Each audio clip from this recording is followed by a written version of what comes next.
যারা কোরআন শরীফ পড়তে পারেন একটু হাত তোলেন, একটা হাদিস শোনাবো। যারা পড়তে পারেন, যারা পড়তে পারেন হাত তোলেন, কোনো শরম নাই, হাত তোলেন, হাত নামান। আপনারা বলেন অনেক সময় রাতের বেলা ঘুম ভেঙে গেলে আর ঘুম আসতে চায় না, এগোড় এগোড় হয় না? ও ভাই হাদিস গুলো বলছি, এখান থেকে কিছু পাচ্ছেন আপনারা? পাচ্ছ কিছু? মাশাআল্লাহ। তাহলে অনেক সময় দেখবা রাতের বেলা ঘুম ভেঙে গেলে আর ঘুম আসতে চায় না। যখন তোমার ঘুম না আসবে, আমার একটা টিপস নাও। তোমার স্ত্রী ঘুমাচ্ছে, তোমার মা ঘুমাচ্ছে, তোমার সন্তানাদি ঘুমাচ্ছে, তুমি একা একা উঠবা, উঠে উজু করে কোরআন শরীফটা নিয়ে ঘরের একটা কোনায় দিয়ে বসবা, গুনগুন গুনগুন টুকটুক টুকটুক করে একটু কোরআন পড়বা। যদি পড়ো লাভটা কি? এবার হাদিসটা শোনো। যদি তুমি পড়ো তোমার লাভ কি হবে? হাদিসটা শোনো। সাহাবাটার নাম হচ্ছে উসাইদ ইবনে হুজাইর। কি নাম বললাম? উসাইদ ইবনে হুজাইর রাদিয়াল্লাহু তাআলা আনহু। তিনি বলেন, আমি একদিন আমার ঘোড়ার আস্তাবলের ভিতরে কোরআন পড়ছিলাম, যেখানে ঘোড়া বাঁধা হয় ওই ঘরে।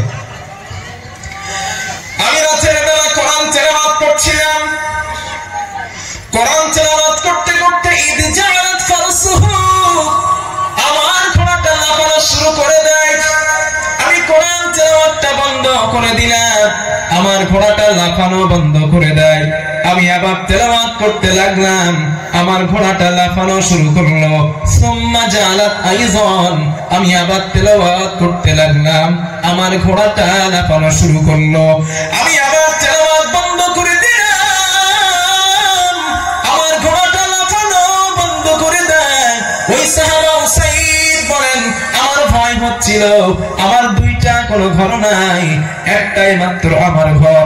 ওই ঘরের ভিতরে আমার ছোট্ট সন্তান ইয়াহইয়া ঘুমায়।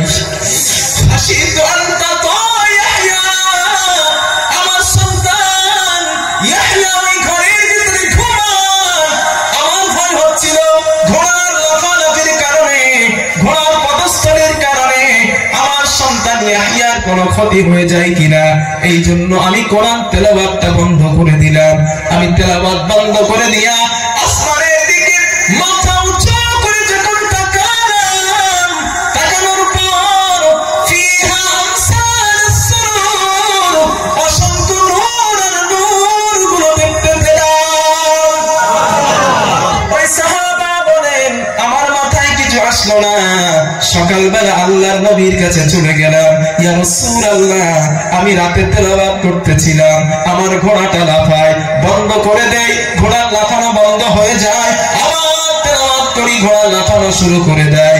ইয়া রাসূলুল্লাহ, আসমানে তাকানোর পরে দেখলাম ছায়া, ওই ছায়ার ভিতরে নূর দেখতে পেলাম। ও আল্লাহর নবী, বিষয়টা আমার মাথায় আসছে না, একটা বার আপনি আমাকে বলে দিন। আল্লাহর নবী বললেন, ও আমার সাহাবা উসাইদ,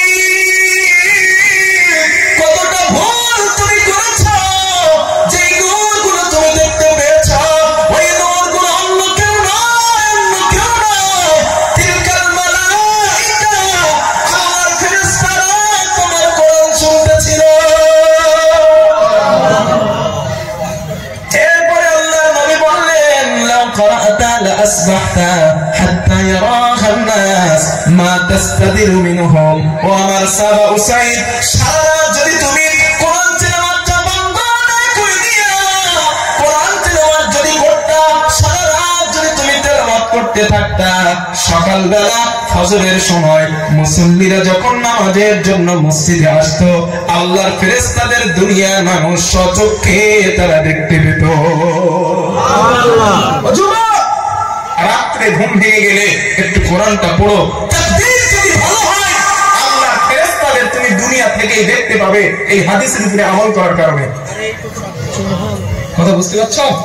যদি তাকদীর তোমার ভালো হয়, কিসমত যদি ভালো হয়, রাতের বেলা আল্লাহর ফেরেশতাদের দুনিয়াতেই তুমি দেখতে পাইবা, দেখতে পাইবা।